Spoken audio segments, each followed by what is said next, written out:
આજે આમ આદમી પાર્ટીના લોકો બૂથ સુધી પહોંચે છે તેમ છતાં એમને કેમ રોકવામાં નથી આવતા?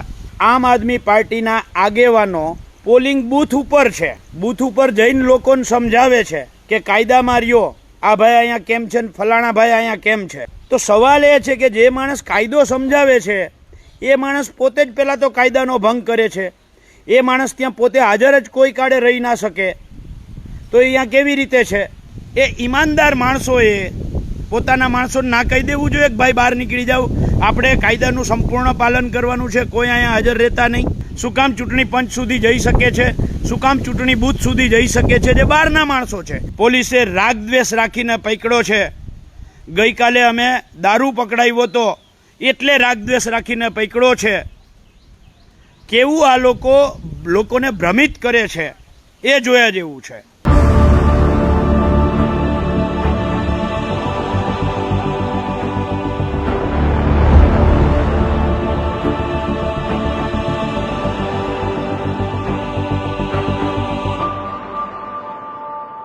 વિસાવદર વિધાનસભા મત વિસ્તારના તમામ લોકો ફરજિયાત આ વિસ્તાર છોડી દેવો પડે, આ વિસ્તારમાં રહી શકે નહીં.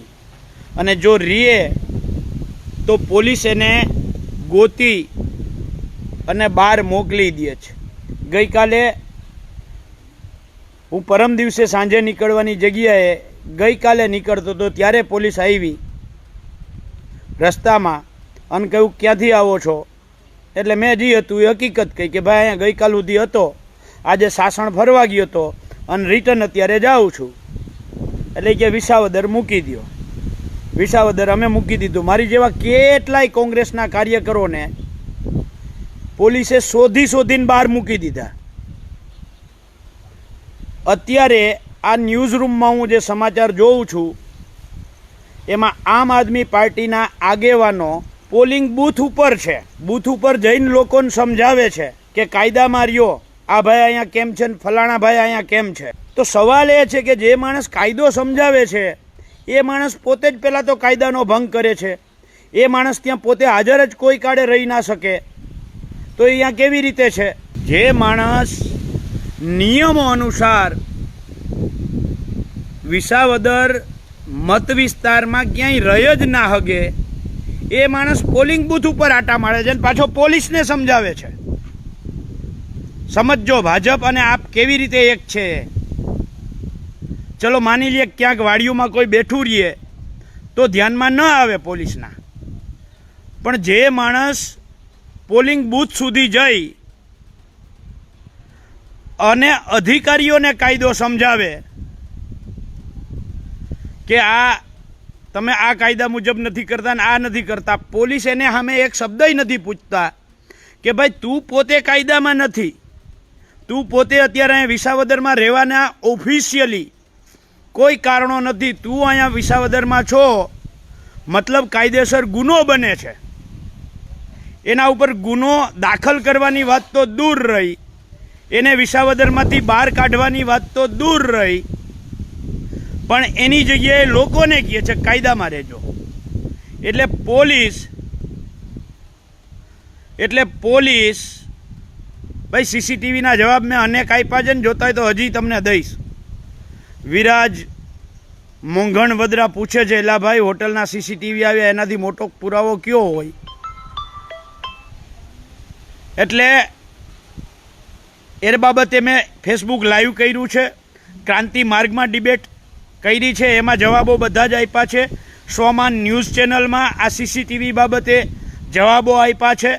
બધા જ તમારા પોલ ખોલી નાખી છે. સીસીટીવી તમારું નર્યું નાટક હતું, પણ અત્યારે આમ આદમી પાર્ટીના આગેવાનો રાણપુર ગામની અંદર, ગામના નામ સાથે કહું છું કારણ કે ન્યૂઝ રૂમે ગામ પણ દેખાડ્યું છે, એ ગામમાં પોલીસને જઈ અને જે માણસ પોતે કાયદાનો ભંગ કરતો અહીંયા ઊભો છે એ માણસ કેવી રીતે ત્યાં જઈને કાયદો સમજાવી શકે?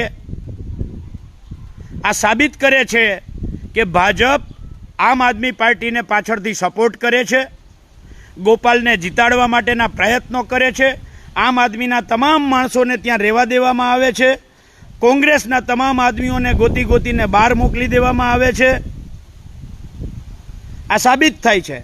બીજું, આમ આદમીના તમામ કાર્યકરોએ સોશિયલ મીડિયામાં ખૂબ ચલાવ્યું કે અમારો ઉમેદવાર વકીલ છે, કાયદાનો નિષ્ણાંત છે. તો ભાઈ, કાયદાનો નિષ્ણાંત હોય, વકીલ હોય, તો એને ખુદને ખબર નથી કે ચૂંટણી પંચના કાયદાઓ કયા છે? ચૂંટણી પંચના કાયદાઓ મુજબ વિસાવદર મત વિસ્તાર બહારના લોકો છે એ આજે મત વિસ્તારમાં રહી શકે નહીં. એમણે આ કાયદાનો અમલ ના કરવો જોઈએ. એણે પોતાના માણસોને, જો ઈમાનદાર માણસ હોય, એ ઈમાનદાર માણસ હોય, પોતાની જાતને ઈમાનદાર ગણાવે છે, પાર્ટીને ઈમાનદાર ગણાવે છે, તો એ ઈમાનદાર માણસોએ પોતાના માણસોને ના કહી દેવું જોઈએ કે ભાઈ બહાર નીકળી જાઓ, આપણે કાયદાનું સંપૂર્ણ પાલન કરવાનું છે, કોઈ અહીંયા હાજર રહેતા નહીં, તમામ લોકો બહાર નીકળી જાઓ. તો શું કામ ભાઈ આ માણસો છે? શું કામ પોલીસ સ્ટેશને, શું કામ ચૂંટણી પંચ સુધી જઈ શકે છે? શું કામ ચૂંટણી બૂથ સુધી જઈ શકે છે? જે બહારના માણસો છે, પોતે કાયદો તોડે છે. અને કાયદો તોડવાવાળા માણસો જઈને કાયદો સમજાવે છે. આ ઈમાનદાર માણસોની આવી નિશાની છે? આવા માણસોને ઈમાનદાર ગણાય? એનાથી આગળની વાત કરું. ગઈકાલે આમ આદમી પાર્ટીના પ્રદેશ પ્રમુખ ફેસબુક લાઈવ થયા. લાઈવ થઈ અને પોલીસો, હું બચાવ નથી કરતો પોલીસનો, પણ આમ આદમી પાર્ટીના પ્રદેશ પ્રમુખ એમ કહે છે કે અમારા ફલાણા કાર્યકરને, અમારા ફલાણા આગેવાનને પોલીસે રાગદ્વેષ રાખીને પકડ્યો છે. ગઈકાલે અમે દારૂ પકડાવ્યો હતો એટલે રાગદ્વેષ રાખીને પકડ્યો છે. કેવું આ લોકોને ભ્રમિત કરે છે એ જોયા જેવું છે. ભાઈ, જે તમારા માણસોને ગઈકાલે પોલીસે પકડ્યા એ તમામ માણસો વિધાનસભા મત વિસ્તાર બહારના હતા. એમનું એક નિવેદન લીધું હશે, એને જાહેરનામું સંભળાવ્યું હશે અને પછી એમને છૂટા કરી દીધા હશે.